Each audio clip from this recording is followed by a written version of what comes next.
The last few years has seen the regular iPhone fall behind its Pro sibling. In camera, of course, but also power and capability, and it's made it a much less appealing option in the lineup.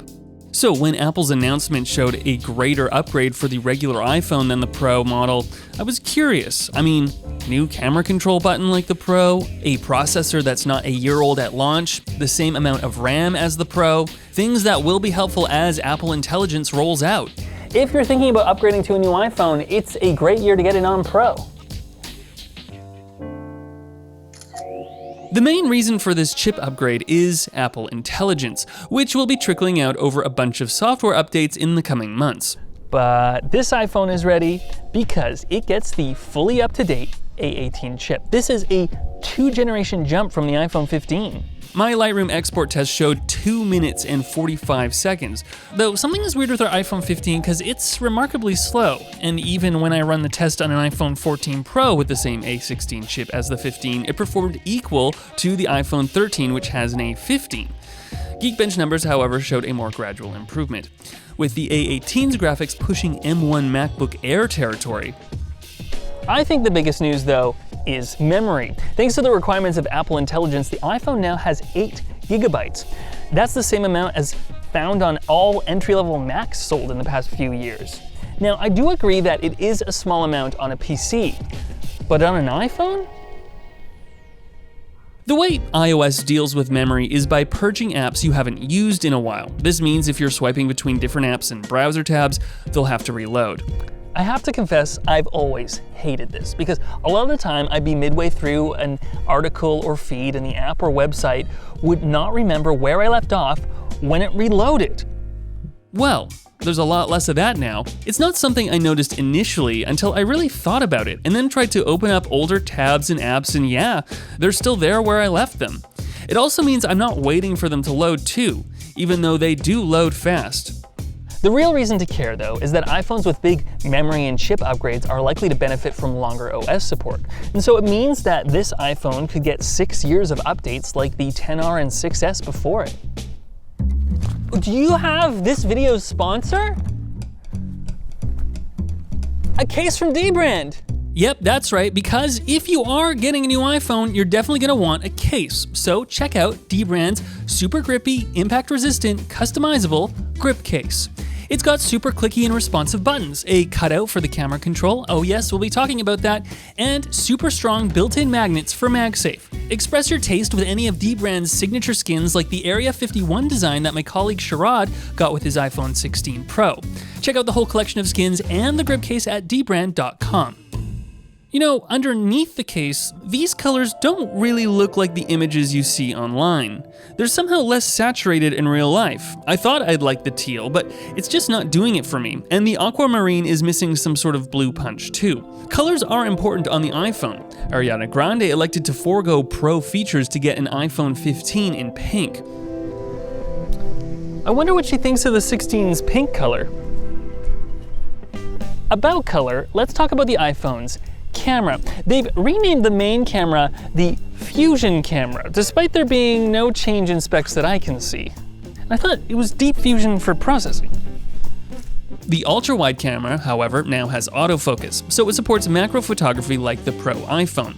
Though every time I try and use the macro feature, I'm so close with my iPhone I'm blocking the light I need to take a photo. The headline feature is the new camera control button. As an avid button pusher, I'm glad to see a new button introduced to the iPhone, but the execution on this one leaves something to be desired. First, I'm not sure about the position. It's on the correct side of the phone, but for landscape photos like this, it's very far in. My finger wants to rest naturally here. Now, it's likely they placed it up here for vertical photos, especially selfies. It works ideally for when you're stretching your arm out to get everyone in the shot and can only hold the phone with one hand. Now you can take a horizontal photo and hold the phone without blocking the front camera. I fear that Apple's engineers were too insecure to have the button simply act as a camera app launcher and shutter button, so they had to add a layer of interactivity to it. If you lightly press on the button, it brings down a camera control from the screen's bezel, allowing you to dial in exposure, depth, zoom, cameras, which is zoom but less granular, styles, and tone. More on those later. It's a strange assortment of options, but stranger still, adjusting them. Remember the trackpad in that HP laptop I was complaining about in our last video? This kind of feels like that.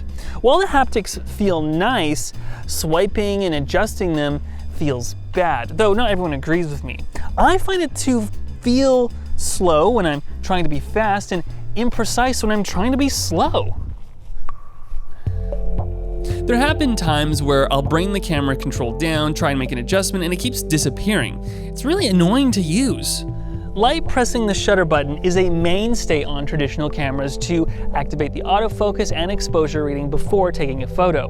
Because no adjustments are being made, they have a really light actuation. The iPhone camera control, on the other hand, requires a lot of force just to take the photo. In dark environments where you need the camera to be still for longer exposures, I worry that holding the phone with one hand will introduce camera shake that will impact the clarity of the photo. Looking at this button, it appears a lot like the Touch ID button found on less expensive iPads, and honestly, that's the button feature I'd be waiting for. But that functionality would be more ideally placed on the traditional side button. If you have an iPhone 15 and feel like you're missing out on the camera control, don't. Yes, there are times where it will be handy, but you'll be surprised how infrequent that is. The next new feature they added to the camera is Photographic Styles. Wait, wasn't that added to the iPhone 13? Yes, but this is the latest generation Photographic Styles. So there. The idea with Photographic Styles is that you can tune the iPhone's camera processing to better suit your tastes. So if you find that they over-sharpen and run too cool, you can dial that back. Now on the iPhone 13, any photos you took with Photographic Styles would get burned into the photo destructively. Not anymore. Because your photo style can be changed in the Photos app after the photo has been taken. Nice. It's just like the iPhone's Instagram-style photo filters introduced over a decade ago. Actually, the latest gen Photographic Styles is a strange combination of the first gen and those filters. Swipe to the left of standard and you're playing mostly with color undertones. Swipe to the right and they really look like modern interpretations of the previous iPhone filters, and they have a dramatic effect on the way color is rendered. This white background can go from purple in the luminous style to yellow in the quiet style.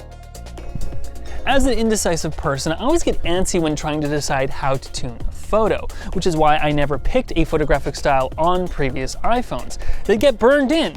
Now that they're available after the fact, I feel more comfortable. And Apple even has a little tutorial to help you dial in your preferred style before you begin too. When I did it the first time, I took on the amber hue mainly because it makes me look less pale, but I actually prefer cooler, more natural photos. Sure enough, when I finally got that dialed in, I prefer the results of my photographic style. As much as I wish the regular iPhones would take RAW photos like mainstream Android equivalents, I know that for most people RAW is a waste of storage space. This is a happy medium. There are still many day-to-day improvements to the iPhone worth noting. The 16 and Plus have larger batteries than the last, which for me meant I was able to run for 1.5 days and 6 hours of on-screen time. And the onboard speakers are notably loud and clear. The regular iPhone does still have irritating limitations though. Lots of people complain about the iPhone's maximum 60 Hz refresh rate. Yes, the animations are buttery smooth at that frame rate, but similarly priced Android phones have been getting high refresh rate screens for years. At least give us 90 Hz. Also, this USB-C port is great, but despite the fast chip, it only supports USB 2 speeds. It's 2024. That's like putting a serial port on an Intel MacBook. Finally, this iPhone has been weirdly glitchy. One of them, which was apps and things just refusing to deal with touch inputs, got fixed in a recent update. But I still get a weird visual glitch if the phone tries to turn the screen off itself. It flickers pink like crazy, sometimes. At $800, the iPhone 16 is just as expensive as ever. Here in Canada, it's over $1,100. But at least the price hasn't gone up. If you have an older iPhone and are contemplating upgrading, this is the generation to pull the trigger on. At these prices, most people can and should keep their phone for at least 4 years. In fact, I found this funny tweet recommending you take the case off and watch the announcement of the phone you have. Wow, new phone. Works on me. I also recommend replacing the battery too. If it's not lasting a full day, it really does feel like a new phone when you do that. If you have an iPhone 12 or 13, I recommend doing that. If you're upgrading from an iPhone 10R or 11 though, this will feel great.